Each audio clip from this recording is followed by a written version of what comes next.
नमस्कार दोस्तों, स्वागत है आपका हमारे चैनल पर। आज हम जानेंगे एक वो कथा जो शायद बहुतों को नहीं पता। वही पौराणिक परिवार की भूली हुई सदस्य अशोक सुंदरी, शिव और पार्वती की पुत्री। इनके जीवन में है रहस्य, अद्भुत घटनाएं और कमझात कहानियां।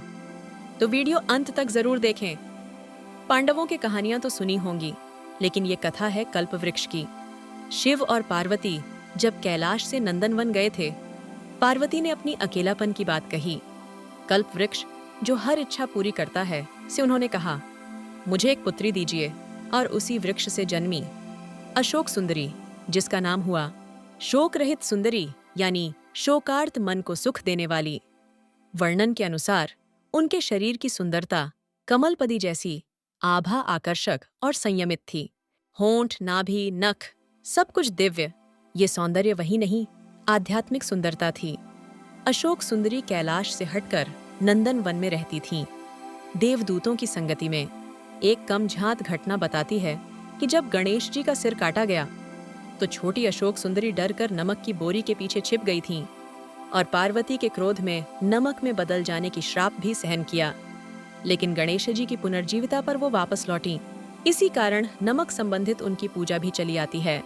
नमक की तरह वह जीवन का स्वाद और संतुलन लाती हैं। एक दिन राक्षस हुंड नंदन वन में आया और कला सौंदर्य से मोहित हो गया। पहले उसने प्रेम से प्रस्ताव रखा, लेकिन होता क्या है, अशोक सुंदरी ने साफ मना कर दिया और बताया कि उनका भविष्य में पति नहुष बनेगा। तो हिम्मत करके वह बुढ़िया का रूप लेकर आया और उसे अपने आश्रम ले गया। वहां उसने विनाशकारी इरादे से अशोका सुंदरी को बंधक बनाया, लेकिन देवी सत्ता ने काम किया। उन्होंने उस पर श्राप दिया, तुम्हारी मृत्यु नहुष अथवा उनकी शक्ति से ही होगी। इसके बाद अशोक सुंदरी कैलाश जाकर माता पिता को सब बताया। ये श्राप कहानी की नींव बना दिया। एक और रोचक कथा दर्शाती है कि हुंड ने नहुष को जन्म के तुरंत बाद ही अगवा कर लिया। शिष्यों के सामने हत्या करने को कहा, लेकिन अचानक रसोइये की दया जागी। जल्द ही बच्चे को वशिष्ठ मुनि के आश्रम में पहुंचाया गया। वहीं से राजा में तब्दील हुआ, मानवीय, वीर और धर्मपरायण। एक दिन गुरु वशिष्ठ ने नहुष को अतीत की सारी घटनाओं के बारे में बताया। अपने अपहरण, हुंड का श्राप और निर्दिष्ट विवाह।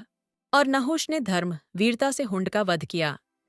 नहुष ने अशोक सुंदरी से विवाह किया।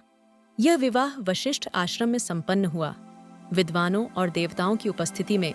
उनका पुत्र हुआ ययाति और 100 कन्याएं। उनमें से महाभारत के कुलों की नींव रखी गई। नहुष ने देवताओं के साथ इंद्र का स्थान संभाला और स्वर्ग राजा बने, लेकिन बाद में अहंकार से गिर गए।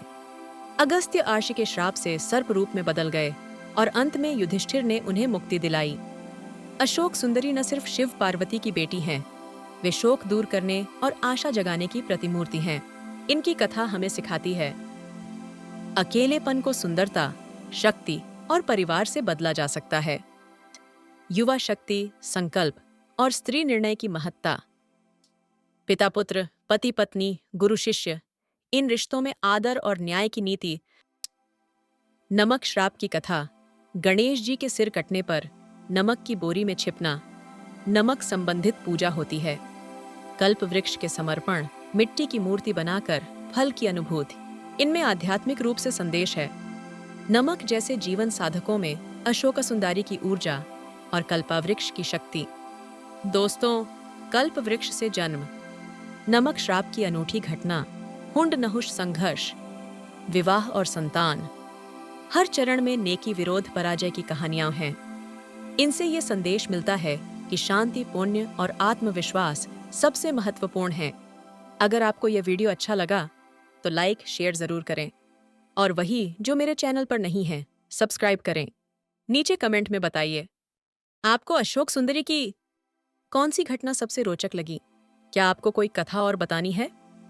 हम और भी दैवीय, रोचक और सीख भरी कहानियों के साथ वापस आएंगे। जय शिव शंभू, जय माता पार्वती।